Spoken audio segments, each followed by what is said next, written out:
13 de maio de 1888, há 135 anos, a princesa Isabel abria mão da sua coroa em prol da libertação dos escravos, certo? Então hoje é aniversário da Lei Áurea, a lei que deu a liberdade para todos os cativos no Brasil, né? Antes tarde do que nunca. Seja bem-vindo ao meu canal, sou o professor Luciano, professor sem filtro, e hoje queria comentar com vocês essa data tão importante e tão esquecida como tantas outras no nosso país. Há exatamente 135 anos, a princesa Isabel, como eu disse, ela assinava a Lei Áurea. O processo de emancipação, de liberdade, né, do povo negro, ele teve início lá junto com o dia 7 de setembro de 1822. É sabido que Dom Pedro I já tinha vontade de libertar os escravos, né, justamente com a proclamação da independência. Porém, foi aconselhado por José Bonifácio, o patriarca da independência, que não fizesse na canetada, ou seja, não fizesse nada sem passar pelo Congresso, né, o Congresso que ainda seria montado. Então, teria que ser uma liberdade lenta e gradual, e onde houvesse um processo, um trabalho social de inclusão do negro na sociedade. Não seria apenas abrir as portas das fazendas e dizer aos negros, olha, vocês estão livres e se virem. Não. A ideia da monarquia, para a maioria dos historiadores, era inserir o negro dentro do mercado de trabalho e dentro da sociedade como um cidadão. Tá? Então esse processo ele foi correndo ao longo do século XIX, primeiro com a lei Eusébio de Queiroz, que proibiu a chegada de mais negros, né? Proibiu o tráfico transatlântico, né? Do comércio de negros. Depois veio a lei do sexagenário, que era a lei que dava a liberdade para todos os negros que tivessem mais de 60 anos, todos os escravos, né? Os africanos escravizados, essa é a maneira correta de falar, que atingissem 60 anos de idade.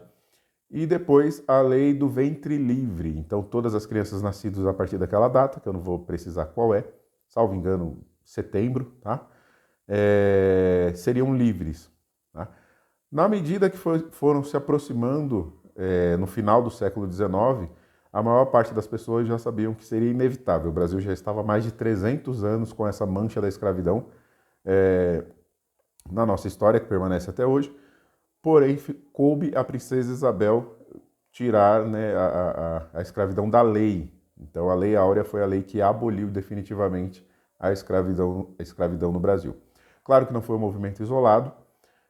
Vários movimentos abolicionistas que precisam e merecem ser elogiados, dentre eles figuras ilustres como o próprio engenheiro André Rebouças, né, para muitos um dos maiores brasileiros de todos os tempos. Para você que tem curiosidade e gosta de história do Brasil, dá uma pesquisada sobre o André Rebouças. Muitas de suas obras até hoje funcionam lá no Rio de Janeiro. Tá? O próprio Machado de Assis também teve participação muito importante. Joaquim Nabuco, também um brasileiro excepcional. Então, foram várias forças que convergiram para o fim da escravidão no Brasil. Tá? Consequentemente, com o fim da escravidão, qual era o próximo passo para o governo da princesa Isabel? Seria a reforma agrária. Tá? Então já estava previsto por um documento, salvo engano, redigido pelo próprio André Rebouças, o qual os latifúndios, né, aquelas grandes porções de terra geralmente improdutiva, eles seriam desapropriados pelo governo e eles seriam repartidos para os ex-escravos. Né? Então o governo daria ali um dinheiro, né, para que os ex-escravos pudessem comprar ferramentas, sementes, pedaços de terra para que eles pudessem começar a sua vida ali recém-libertos. Claro que sabendo disso, as oligarquias que sempre mandaram, mandam e vão continuar mandando nesse país por muitos anos, e infelizmente, eles não gostaram nada disso, se juntaram ao exército e deram o golpe que acabou matando o Brasil ainda no berço. O golpe de 15 de novembro de 1889, que é o golpe da proclamação da República. Certo? Então, a princesa sabia que seria muito perigoso para ela.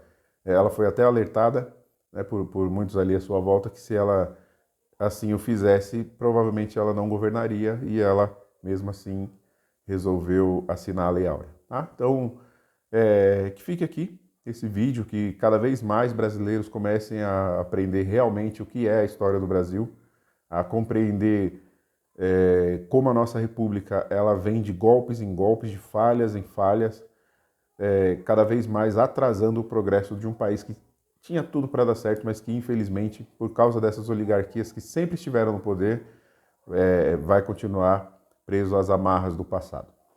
Forte abraço, até a próxima, tamo junto.